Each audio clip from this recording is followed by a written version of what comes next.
Welcome to study campus classes. তোমাদের আজকে যে আপডেটটা নিয়ে এসেছি এটা হচ্ছে ওয়েস্ট বেঙ্গল যে SLST 2 সেখানে ভেরিফিকেশন যে শুরু হয়েছে একাদশ দ্বাদশের, সেখানে অনেকেই ভেরিফিকেশানে আসছে না এবং অনেকের যারা এসছে তাদের মধ্যে আবার কিছু কিছু মানে ভুল ডেটা দিয়ে নাম এসছে। যেমন 4 নম্বর দিনেই 300 জন ধরা পড়েছে এবং এখনও পর্যন্ত 200 জন আসেইনি অ্যাবসেন্ট। তাহলে অনেকেরই কোশ্চেন যে স্যার সেকেন্ড লিস্ট কি বের হবে?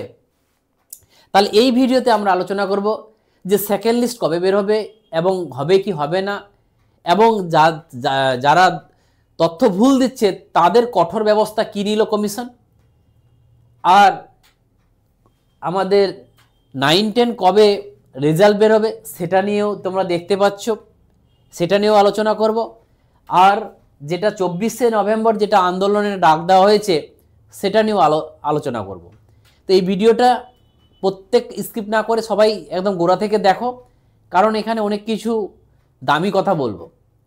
এই কথাগুলো যদি তোমাদের যারা যারা SLST পরীক্ষা দিয়েছো সবাইকে শোনা উচিত।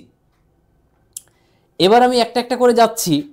থাম্বনেলে দেখতে পাচ্ছ তোমরা যে একাদশ দ্বাদশ নিয়োগের ভুয়ো তথ্য, অনেকেই ভুয়ো তথ্য দিয়েছে। কীরকম ভুয়ো তথ্য? যেখানে কেউ হয়তো একাডেমিক মার্কস যে 10 মার্কসটা, সেখানে হয়তো যেখানে কেউ হয়তো 8 পাবে সে 10 দিয়ে দিয়েছে, কেউ 6 পাবে সে 8 দিয়ে দিয়েছে, বেশি বেশি করে দিয়েছে। তাহলে ওদের কি হবে? ওরা কি এখন যে ওদের কমিয়ে দেবে, তাহলে কমিয়ে তো ওরা লিস্টে আসতে পারবে না। তাহলে যদি পরবর্তীতে যদি ওরা লিস্টে ওদের পাবে, তো কমিশন এর আগে কিন্তু তোমাদের বলে দিয়েছে যে যারা যারা ভুল তথ্য দেবে প্রমাণ হয়ে যাবে তাদের কিন্তু কোনো রকম আর চান্স নেই।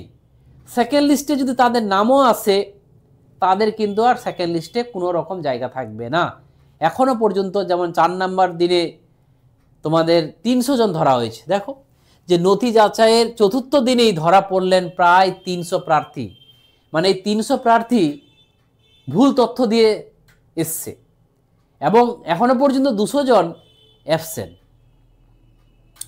তো এই এতগুলো এদের এই যে যারা ভুল তথ্য দিয়েছে বা যারা অ্যাবসেন্ট যারা আসছে না, কারণটা কি? বিভিন্ন হয়তো চাকরিতে ওদের ভালো কোনো চাকরি আছে, সেখানে দেখছে যে ওই চাকরিতে গিয়ে লাভ হবে না, এইরকম একটা প্যানেল যখন তখন ক্যান্সেল হয়ে যেতে পারে। 5 বছর 10 বছর যখন তখন এই প্যানেলের কোনো দাম নেই, তাহলে এখানে যাব কেন?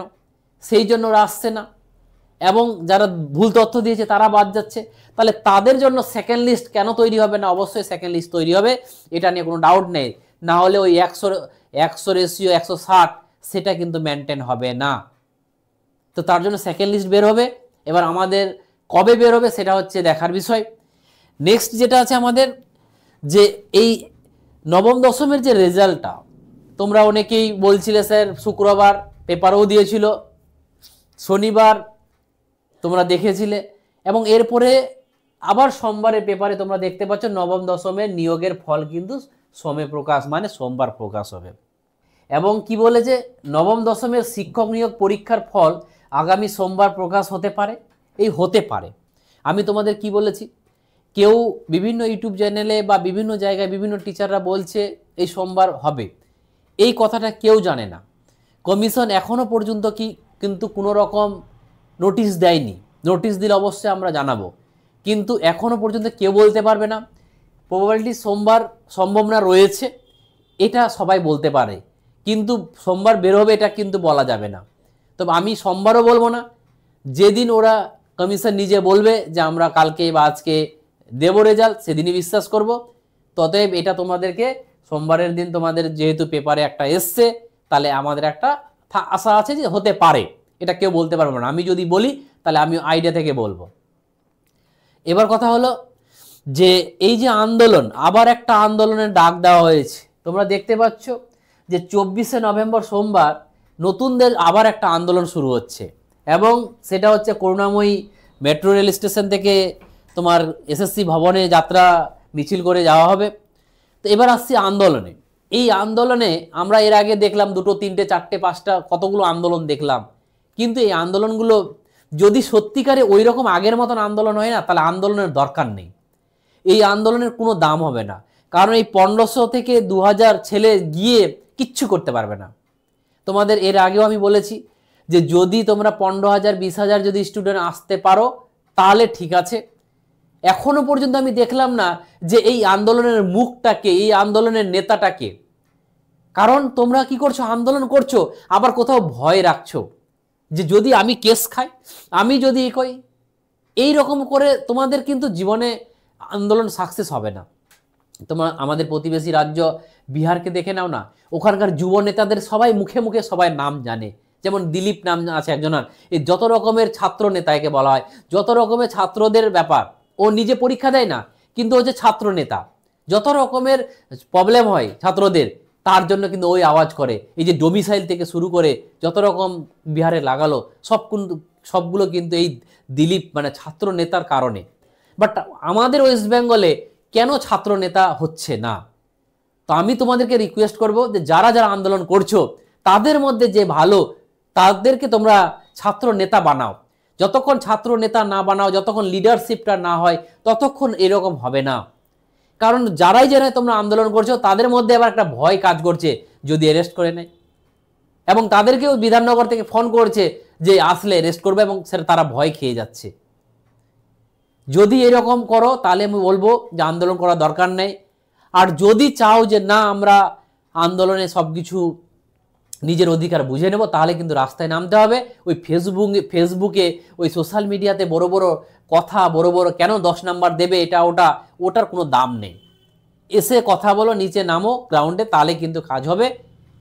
এবার আমি তোমাদের আজও বলছি, তোমাদের যেই রকম আমি মানে প্রত্যেকটা আন্দোলনে সাপোর্ট করি, অবশ্যই এই আন্দোলনকে আমি সাপোর্ট করব।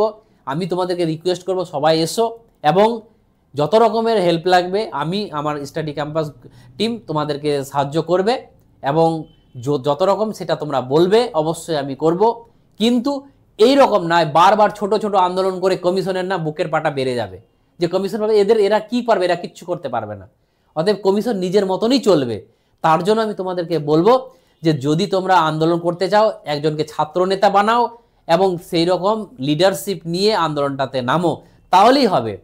দরকার হলে সেখানে থাকতে হবে। তো লিডারশিপের অভাবের জন্য কিন্তু আন্দোলনগুলো কিন্তু ঠিকঠাক হচ্ছে না। তার জন্য যারা নেতৃত্ব দিচ্ছ তাদেরকে বলবো যে অবশ্যই তোমরা লিডারশিপটাকে ভালো করো, ভালোভাবে লিডারশিপটা বানাও, তাকে লিডার হিসাবে মানো। কোথাও কোথাও হয়তো সবাই নিজেকে লিডার ভাবছো, তার জন্য কিন্তু আন্দোলনটার কোনো রকম মাথা থাকছে না। তাহলে আন্দোলন যেতে গেলে একটা লিডার লাগবেই। লিডার ছাড়া লিডারলেস আন্দোলন হয় না। সে আমাদের ভারত ছাড়া আন্দোলন হয়েছিল লিডারলেস, কিন্তু তবু আমাদের ভিতর থেকে অনেক কিছু লিডার দিয়েছিল। তো এইটুকু ছিল আজকের আপডেট। যারা যারা ভিডিওটাকে যদি ভালো লাগে অবশ্যই শেয়ার করো, কারণ এই ভিডিও শেয়ার করলে আমার লাভ না, শুধু তোমাদেরও লাভ। কারণ এইরকম ইনফরমেশন সবাই না পেলে কি করে তোমরা আন্দোলনে যাবে।